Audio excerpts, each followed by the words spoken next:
하나님 말씀 마태복음 5장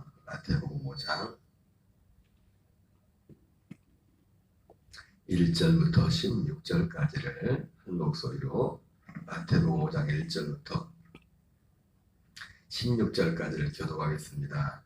예수께서 무리를 보시고 산에 올라가 앉으시니 제자들이 나온지라 입을 열어 가르쳐 이르시되 심령이 가난한 자는 복이 있나니 천국이 그들의 것이며 애통하는 자는 복이 있나니 그들이 위로를 받을 것이며 온유한 자는 복이 있나니 그들이 땅을 기업으로 받을 것이며 의에 줄이고 복마는 자는 복이 있나니 그들이 배부를 것이며 긍휼히 여기는 자는 복이 있나니 그들이 긍휼히 여김을 받을 것이며 마음이 청결한 자는 복이 있나니 그들이 하나님을 볼 것이며 화평하게 하는 자는 복이 있나니 그들이 하나님의 아들이라 일컬음을 받을 것이며 의를 위하여 핍박을 받는 자는 복이 있나니 천국이 그들의 것임이라. 나로 말미암아 너희를 욕하고 박해하고 거짓으로 너희를 거슬러 모든 악한 말을 할 때에는 너희에게 복이 있나니 기뻐하고 즐거워라. 하늘에서 너희의 상이 큼이라. 너희 전에 있던 선자들도 이같이 박해하였느니라. 너희는 세상의 소금이니 소금이 만일 그 맛을 잃으면 무엇으로 짜게 하리요. 후에는 아무 쓸데없어 다만 밖에 버려져 사람에게 밟힐 뿐이라. 너희는 세상의 빛이라. 산 위에 있는 동네가 숨겨지지 못할 것이요. 사람이 등불을 켜서 말 아래 두지 아니하고 등경 위에 두나니 이러므로 집안 모든 사람에게 비치느니라. 이같이 너희 빛이 사람 앞에 비치게 하여 그들로 너희 착한 행실을 보고 하늘에 계신 너희 아버지께 영광을 돌리게 하라. 아멘. 할렐루야. 오늘 말씀은 마태복음 5장 1절부터 5장, 6장, 7장은 우리가 잘 아는 예수님의 산상설교입니다. 산 위에 올라가서 전한 가르침, 교훈이라고 해도 될 것 같습니다. 제일 먼저 오늘 말씀에는 팔복이 나옵니다. 팔복. 우리가 잘 아는 8가지 복이 나오는데 여러분 이 팔복은 쉽게 말하면 어떤 복입니까? 에베소 1장에 나오는 하늘에 속한 신령한 복입니다. 진짜 하나님이 하나님의 아들들에게만 주시는 복입니다. 하늘에 속한 신령한 복은 하나님의 아들들에게만 주어지는 복입니다. 특별히 이 복음서가 이제 이 복음서조차도 우리가 이제 사실은 이 복음서의 내용, 이 내용들은 이 마태, 마가, 누가, 요한복음 이 성경은 사실은 어떤 시대입니까? 아직 신약 시대가 아니에요. 이 성경이 기록된 것이 신약 시대가 아니라 이 마태복음부터 마태, 마가, 누가, 요한복음이 기록된 건 신약 시대에 기록됐어요. 그러나 실제 이 배경, 이 지금 신약이 기록된 그 내용의 그 시간적인 배경은 언제입니까? 신약이 아니라 구약이에요. 왜냐하면 예수님이 아직 예수님의 죽으심과 부활까지만 기록됐죠, 그죠?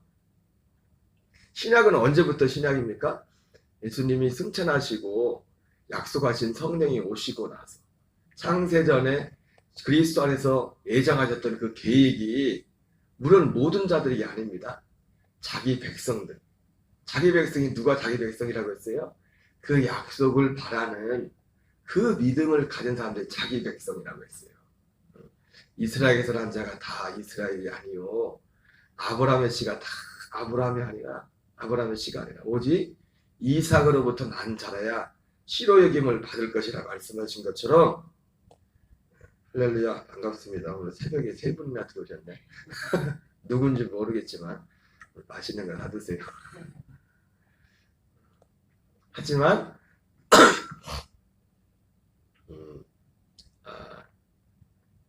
너무 반가워서 까먹었네. 어쨌든 이 성경이 기록될 당시는 사실은 이 복음서는 마태복음뿐만 아니라 모든 복음서들은 우리가 이게 성경을 기록상으로 볼 때는 그냥 딱 보면은 실제 시간상으로 복음서가 먼저잖아요.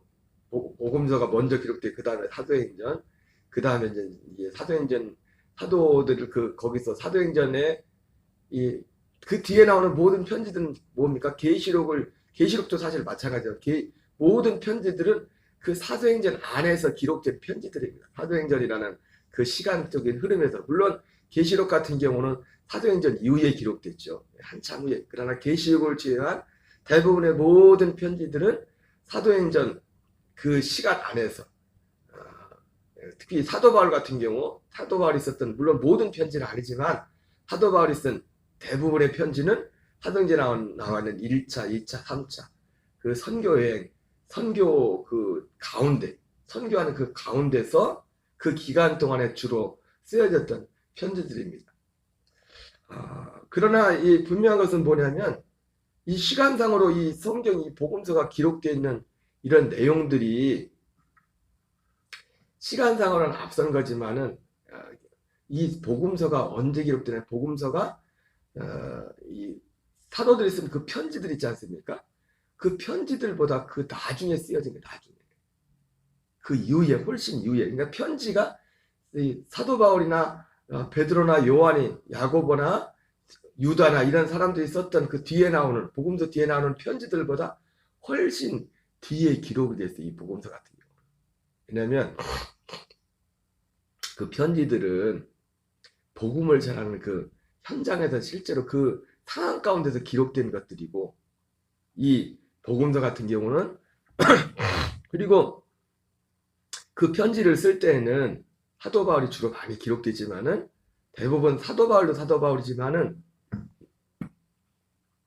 사도 베드로도 그 편지가 있고 사도 요한도 그 편지가 있지만은 대부분 그 사도들이 거의 다 살아있을 때 이 주로 복음서 이 마태복음부터 요한복음서까지는 물론 사도 요한이 제일 오래 살았지만은 나머지 그 사도들은 일찍 숨겨 있지 않습니까? 그렇게 오래 살지 못했잖아요.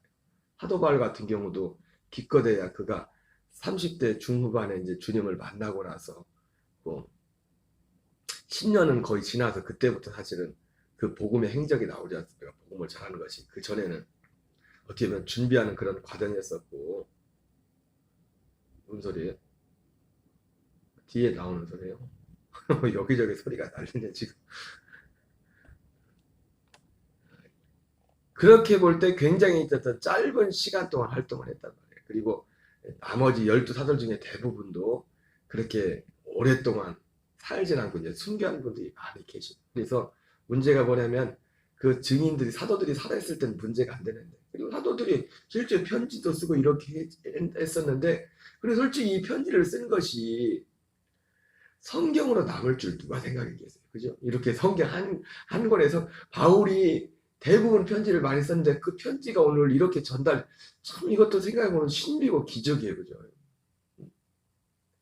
그래서 이 교회의 위기가 뭐였냐면 이 사도들이 하나둘씩 증인들이 죽으니까 그전에는 그냥 말로 바로 그냥 전해주면 되니까 문제가 안 됐지만 그 편지를 쓰던가 자기들이 죽고 나니까 안 그래도 살아있을 때도 이 말 저 말 하는 사람들이 딴소리 하는 사람들이 많았었는데 그래서 적어도 기본적으로 예수님의 이런 육체로 오신 예수님 육체로 오셔서 행하셨던 그 예수님의 이런 모든 것들을 조금이라도 시간이 지나기 전에 이것을 기록으로 남겨야겠다 해서 쓴 것이 이제 이 복음서 기자들이 복음서를 기록해 놓은 겁니다.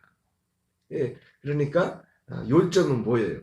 이 복음서가 사실은 이 사도행전에 나오는 그 기간에 썼던 편지들 대부분 신약성경 절반 3분의 2 이상이 나오는 이 편지들보다 훨씬 뒤에 기록되는 것이다. 그 이후에. 이건 뭘 의미하는 겁니까? 이미 이들은 이 편지를 쓰는 이 저자들은 이 복음서 안에는 사실은 제가 말했지만은 복음이 실제로 복음이 뭐냐 이런 것들은 복음서보다 어디에 더 선명하게 나와 있어요? 편지들에 훨씬 선명하게 나와 있어요. 왜냐하면 이 복음서 자체가 이 시간적인 배경이 아직 복음이 온전히 이루어지지 않은 시간적으로 볼 때 이 복음을 기록된 지금 시간적인 기록은 늦게 기록이 됐지만은 복음이 기록된 이런 내용들이 그 이전에, 아직 신약 이전에 그 시대의 그런 예수님의 활동을, 그러니까 예수님이 육체로 오시는 것, 예수님이 육체로 활동했던 거 뭡니까? 구약 시대를 살았어요. 예수님이 육체로는 언제를 살았다고요? 예수님이 구약 시대를 살았다고요. 세례 요한도 구약 시대 사람이고, 그리고 세례 요한은 율법의 마침이라고 이렇게 말하잖아요. 어쨌든 요점은 뭐냐면, 적어도 이 편지의 시간적인 배경은 구약 시대지만 아직 신약이 아닙니다.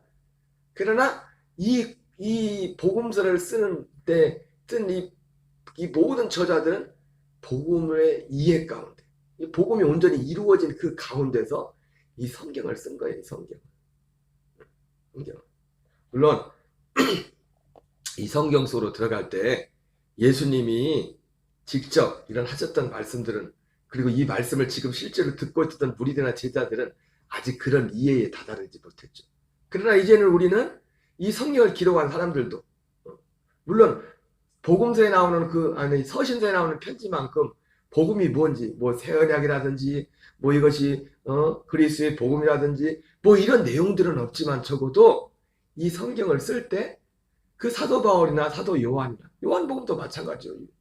요한서신은 사도 요한이 썼으니까 그 복음의 온전한 이해 가운데서 이 복음서들을 다 기록했다는 겁니다. 그러니까 우리도 지금 이 편지를 볼 때 어떤 이해 가운데서 이 성경을, 복음서를 봅니까? 구약의 눈이 아니라 신약의 눈으로. 사도 바울이나 요한이나 베드로가, 사도 바울은 복음을 새 언약이라고 말하고, 사도 바울은 이 복음을 하늘에 속한 신령한 복이라고 하고, 베드로는 지극히 크고 보배로운 약속이 복음이라고 하고, 사도 요한은 하나님이 처음부터 약속했던, 우리에게 약속했던 그 영원한 생명, 이것이 복음이라고 하고, 그것을 중심으로 이제 편지, 물론 그 이러저러 않았던 태보적인 그 상황에 맞는 그 교훈들도 했지만은 그 중심은 이 복음 가운데 있었단 말입니다. 그래서 우리가 사실은 이 편지를 볼 때에도 이제는 그 완성된 복음 안에서 이 모든 것들을 봐야 됩니다. 아무것도 모르는데 하라는 것이 아니라. 그래서 사실은 이 팔복도, 사실은 팔복이라는 것도 결국 복음 안에 있는 겁니다. 복음 안에. 복음 안에서만 설명이 되는 거예요. 그 말 자체로 그냥 그리스도의 생명이 아니고서는 이 팔복, 결국 이 팔복이라는 것도 그리스도의 생명에 관한 거예요. 생명. 그냥 물론 그냥 읽어도, 불신자들조차도 읽어도 되게 좋은 말이죠. 그래서 그 인도의 독립운동을 했던 간디 같은 경우도 그분이 예수님을 믿지 않지만 성경을 읽었대. 특별히 팔복을, 이 산상설교를 되게 좋아했잖아요. 팔복을 좀. 왜? 예수님을 안 믿는 사람들, 모르는 사람들이 봐도 좋은 내용이라고. 너무 좋은 내용이고, 그리고 어떻습니까? 여러분 어떻게 보면은 불교에도 가면은, 불교도, 기독교도 그런 것처럼, 불교도 그런 것처럼, 여러분 우리가 똑같이 예수님을 믿어도 기복주의가 있고 율법주의가 있고, 진짜 그리스도의 복음, 이 복음 안에 있는 신앙의 컬러가 다 다르지 않습니까? 근데 여러분 진짜 믿음은 신앙의 컬러가 하나입니다. 여러 가지가 아니에요. 왜? 신앙의 컬러가 많다는 건 뭐예요? 사람들이 그렇게 만들었다는 겁니다. 하나님이 계획하신 건 하나인데, 생명은 하나인데, 근데 우리 예수님을 믿는 이 기독교 신앙뿐만 아니라 불교뿐만, 다른 종교가 또 파가 많잖아요. 그래서 불교도 보면은 대승불교, 뭐 소승불교 뭐 그렇게 나눠져가지고, 예를 들어서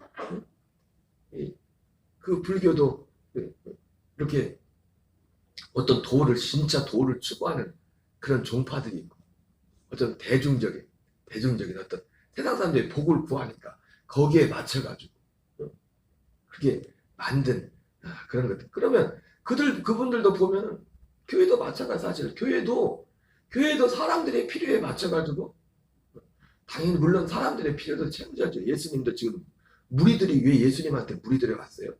자기들이 어떤 세상적인 필요를 채워주니까 무리들이 온 거잖아요. 그러나 예수님께서 이 무리들조차도 모든 사람이 주기 원했던 건 뭡니까? 그게 단순히 세상적인 어떤 필요를 채워주기 위한 것이 아니라 하나님의 영원 전부터 약속했던 이 생명의 복음, 이 복음으로 거듭나게 하기 위한 주님의 초청했던 겁니다. 근데 우리뿐만 아니라 이런 어떤 가르침들을 보면 그런 어떤 내용이나 어떤 모양들을 보면 팔복은 아니지만 저도 뭐 불교를 관심도 없고 불교 읽어보지 않지만 그 세계에도 보면은 기복 오직 세상처럼 복을 구하 이 땅의 복을 구하는 그런 부류의 정파가 있는가 반면에 정말 그분들이 말씀하는 석가모니의 가르침을 따라서 그런 것들을 보면 비슷한 게 많아요. 많아. 근데 문제는 뭐예요? 그게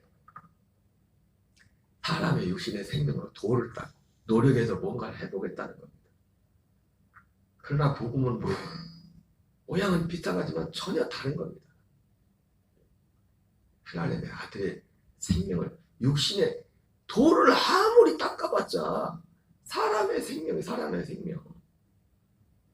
그것이 아니라 사람의 생명, 육신의 생명은 십자가에 못 박아주고 그리스도의 생명, 창세의 약속했던 그 하나님의 아들의 생명, 그 생명으로 살도록 하게 하는 것. 그래서 오직 그리스도 예수님 안에만 구원이 있는 겁니다. 왜? 하나님의 아들의 생명, 이 생명, 내가 곧 길이요 진리요 생명이니 나로 말미암 자고는 아버지께로 갈 자가 없다 말씀했던 것처럼 예수님을 통해서만 이 생명이 예수님을 통해서도 어떻게 해요? 예수님이 오셔서 세례받고 공생애를 사시고 십자가에 죽으시고 부활 이 모든 과정을 다 겪으셔서 그리고 그 예수님께 가는 길도 예수님이 그걸 다 일어났을지라도 우리가 아브라함 같은 믿음을 가지고 그 약속을 믿고 기꺼이 그 할례에 동참하고 그리스도의 그 예수님의 죽으심에 함께 죽는 십자가의 죽음에 동참하는 그 길을 이 모든 것 중에서 하나도 빠지면 안 됩니다. 물론 우리가 그 복을 몇 년 동안 거쳐서 이걸 하나하나 연습해서 가는 건 아니지만은 그 믿음의 내용에 이 모든 것들이 다 포함되어 있는 것입니다.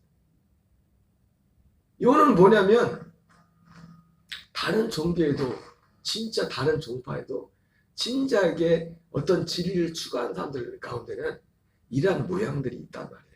똑같진 않지만 비슷한 것들. 근데 문제는 뭐예요? 거기는 생명이 없어요. 이거는 생명으로만 사 생명. 아들의 생명에 관한 것이에요. 생명에 관한. 제가 아까 말씀드렸죠. 이 복음서를 볼 때 이제는 우리가 어디 안에서 복음서도 봐야 됩니까? 그리스도 안에서. 예. 이 편지를 쓴 사람들이 그리스도 안에서 기록했다니까요. 이 복음서가 기록된 배경들은 구약 시대지만, 예? 구약 시대입니다. 예. 잠깐 신약은 진짜 100% 구약이 왜 신약은 언제부터예요? 오순절부터 신약이 시작된 거예요. 오순절 이전엔 다 구약이란 말이에요. 이거 예수님, 이 육으로 오신 예수님은 한 번도 신약을 살아보지 못했어요. 물론 예수님 자신은 신약이죠. 예수님 자신이 하나님 나라였기 때문에. 천국에 그리고 육체의 겉으로 볼 때는 예수님이 육신 자체는 우리와 똑같은 육을 입고 있었지만은 그 본체, 그 속은 그 본체는 누구예요? 하나님의 아들이었기 때문에 하나님의 아들의 영이기 때문에 물론 엄밀한 의미에서 예수님 자신 존재 자체는 신약이었어요. 신약. 예수님 홀로. 그것이 그 아들 그 육을 입고 그 안에 숨겼던 그 생명이 그런 과정을 거쳐서 우리에게 주어졌을 때 우리도 예수님 같은 그런 생명을 얻게 된 그리스도의 그 생명을 얻게 된 것이기 때문에 예수님 존재 자체는 스스로는 어떻게 보면 신약이지만 그러나 육신으로 오신 예수님은 철저히 구약을 사신 겁니다. 이때 여기 있던 이걸 듣고 이걸 목격했던 이런 사람들, 이 성경을 기록한 사람들도 구약을 산답니다. 그러나 이제는 그들이 구약을 살았던 그것을 기록한 거지만 그들이 기록할 때 이제는 언제 그리스도 안에 들어와서 지금 이 복음서를 기록한 거예요. 물론 분명한 차이는 있는 게 뭐냐면 이 내용들이 구약 시대란 말이야 아직. 그래서 조금 뭔가 느낌은 다를 수 있고 온전하지는 못할 수 있어요. 왜? 복음은 오순절 이후에 완성됐기 때문에. 그래서 복음 바울이나 이런 사람들이 더 훌륭해서가 아니라 이미 이루어진 것을 기록했기 때문에 이 복음서보다 이 복음서는 어떤 제한된 예수님의 행적에 대해서 삶을 중심으로 다뤘기 때문에 675 오신 예수님의 그런 실제 세부적인 그런 내용들이 아직 들어가지 못했을 뿐입니다. 그래서 우리가 이 복음서를 읽을 때에도 그러한 관점으로 보는 것이 대단히 중요합니다. 심령이 가난한 자는 복이 있나니 천국이 그들의 것이며, 여러분 우리 마음에 심령이 가난한 복, 결국 천국이 그들의 것이며, 그러니까 이 천국을 바라는 자들 그 마음이 마태복음 7장에도 나오지만 거룩한 것을 개에게 진주를 이런 것들을 돼지나 주지 말라고 하지 않습니까? 그러니까 이 천국은 누구의 것이에요? 이 천국을 구하는 자, 여기에 가난한 자, 이것을 제가 항상 하는 말씀이지만 하나님은 우리에게 원하는 것을 주시고 원하는 것을. 제가 이번 명절에 또 새벽 예배를 이틀을 안 드렸더니 되게 좋대 몸이. 야, 우리가 영적인 것은 좋죠. 새벽에 주무시니까 안 자고 안 일어나고 자니까 얼마나 좋습니까? 뭐 새벽에 그거 적응하는 거, 잠자는 거 적응하는 건 뭐 얼마 걸리지도 않다만요. 너무 좋아요. 몸이 편해. 근데 새벽에 다시 나오려니까 몸도 내가 좀 컨디션도 썩 좋지도 않았지만은 그래도 우리가 새벽에 왜 나왔어요? 몸이 편한 것도 좋지만 이거 말고 우리는 적어도 사실은 계속 잠자라고 하면 잘 수 있을 것 같아요.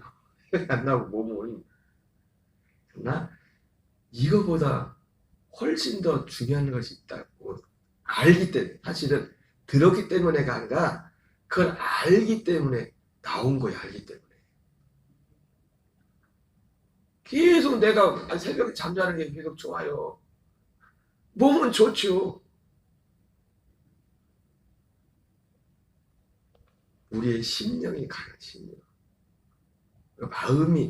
마음이 가난함이 없으면, 그러니까 오늘 우리 새벽에 나온 것도 뭡니까? 그러니까 우리의 마음에 이런 가난함이라는 것이 적용되지 그때그때마다 조금 우리의 어떤 상태에 따라서 좀 변화는 있지만, 그 마음에 가난함이 있기 때문에 새벽에 잠자는 게 낫죠. 몸뚱아리는 몸에도 좋고. 근데 나오는 건 뭐예요? 내 마음에 가난함이 있기 때문에, 심령에 가난함이 있기 때문에 천국이 그들의 것이며, 여러분 이 천국은 어떤 천국입니까? 이 하나님의 나라는 예수님 말씀했던 것처럼 하나님의 나라는 볼 수 있게 하는 것이 아니에요. 또 여기 있다 저기 있다도 하지 못하니 하나님의 나라는 너희 안에 있는 것이다. 바로 약속대로 결국 이 천국이 뭡니까? 예수님이 내가 처소를 예비하러 올 것이라 했던 것처럼 그 처소를 준비해서 가지고 오는 그 하나님의 나라예요. 다 예수님. 그러니까 사실은 예수님이 이 말씀을 하실 당시에 제자 거기서 듣는 사람들이 들을 때 이 천국은 사실은 그 천국, 이 천국의 실체가 뭔지 몰랐겠죠. 그냥 들었겠지만은 적어도 이 편지를 쓰는 사람들이 이제는 안단 말이에요. 이 천국이 뭔지를. 천국이 뭔지. 이 천국은 하나님이 약속대로 우리에게 주신 이 천국은 하늘에 속한 이 신령한 복은 먼저 아무에게나 그냥 주는 게 아니에요. 여러분 천국이 우리에게 이루어져야 구원입니다. 그게 구원인데 구원은 아무에게나 주는 게 아니에요. 이것을 원하는 자에게 주는 거예요.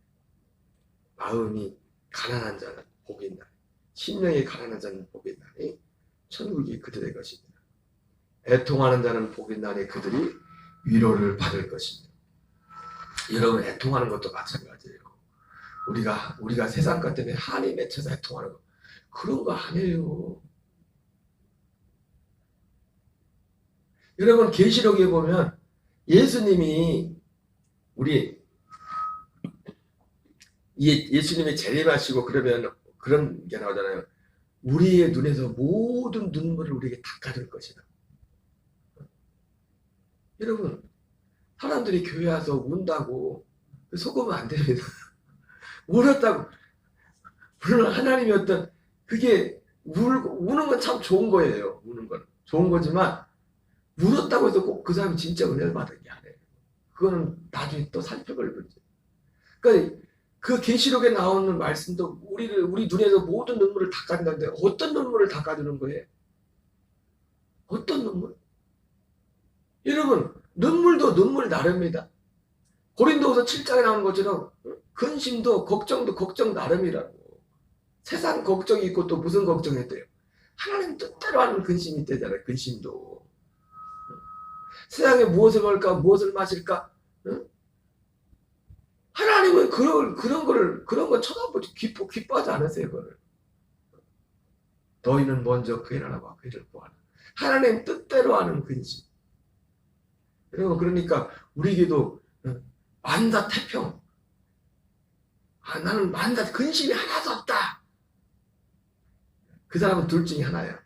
어떤 진짜 믿음이 어떤 진짜 깊은 경지에 들어간 사람이거나 아니면 아직 구원받지 못하는. 여러분, 우리가 세상 것이 다 채워진다고 걱정이 없습니까? 우리 마음에. 세상 걱정 말고 사도 바울은 그가 걱정이 많았잖아요. 바울이 걱정하지 말라고. 어떤 것이 교회를 위해서 성도들을 생각하면서 어떻게 하면 이렇게 세울까? 그러니까 하나님 나라를 위한 근심은 하나님 나라를 위한 근심. 그러니까 이 모든 마음의 심령의 가난도 애통함도 어떤 애통이에요? 하나님 나라 때문에 애통하는 거. 하나님 나라 때문에. 하나님 나라 때문에. 그러니까 예수님이 계시록에 나오는 사람 모든 눈물, 그 눈물을 어떤 사람들의 눈물을 아들들의 눈물만 닦아주는 거예요. 거기는 구원받지 못한 사람은 평생 세상에 무엇을 거기에 산 사람이 거기에 서지도 못하지만 그러잖아요. 거기에 쓰는 사람들이 어떤 사람들이에요? 적어도 하나님 뜻대로 하는 근심이 뭔지를 아는 사람들이 그 자리에 선단 말이에요. 구원의 자리에 마지막 예수님이 계시면 그 자리에 선단 말이에요. 그러니까 이 모든 것들이 이 그리스도의 복음 안에 생명 안에서 이 모든 것들이 이제 이 편지를 쓰는 사람들, 이 복음을 온전히 알지 못한 사람들은 그때 들을 때 제자들조차도 이게 예수님 들으면서 그냥 좋은 말씀이다. 그리고 천국이나 이런 것들도 그냥 그들이 어떤 상식 안에서 생각을 했을 것입니다. 그러나 이제는 오순절 이후에 그리고 이 지금 신약 시대에 그때는 몰랐지만 이 편지를 쓰는 제자들조차 이 복음서를 기록한 제자들조차도 이 이해가 전혀 다른 거예요. 전혀 다른 거예요. 모든 것이 그리스도의 생명 안에서 복음 안에서 이 모든 것들이 보이는 겁니다. 그런데 지금도 그렇게 편지를 썼지만 이 복음서도 이 복음 안에 그리스도 안에 들어오지 못한 사람들은 어떻게 들어 이 편지를 이 복음서를 마치 예수님이 처음 산에 올라가서 말했을 때 그렇게 듣는 겁니다. 그렇게 거기까지밖에 그 수준으로까지밖에 들을 수가 없는 거예요. 이 복음 안에 들어오지 못하면. 오늘 여기까지만 하겠어요. 오늘 한 날도 오직 그리스도의 복음 안에 승리하는 우리 육신은요 진짜 이틀을 제가 새벽 기도를 하고 자보니까 너무 준 거예요. 몸이. 세상으로 가는 건 한순간입니다. 그러나 우리 마음에 감사한 것은 마음에 이런 하나님이 복을 주셨기 때문에 오늘 이 새벽에도 이 자리에 나와서 또 온라인을 통해서 함께 예배하는 줄 믿습니다. 우리 주기도문으로 마치겠습니다. 하늘에 계신 우리 아버지여 이름이 거룩히 여김을 받으시오며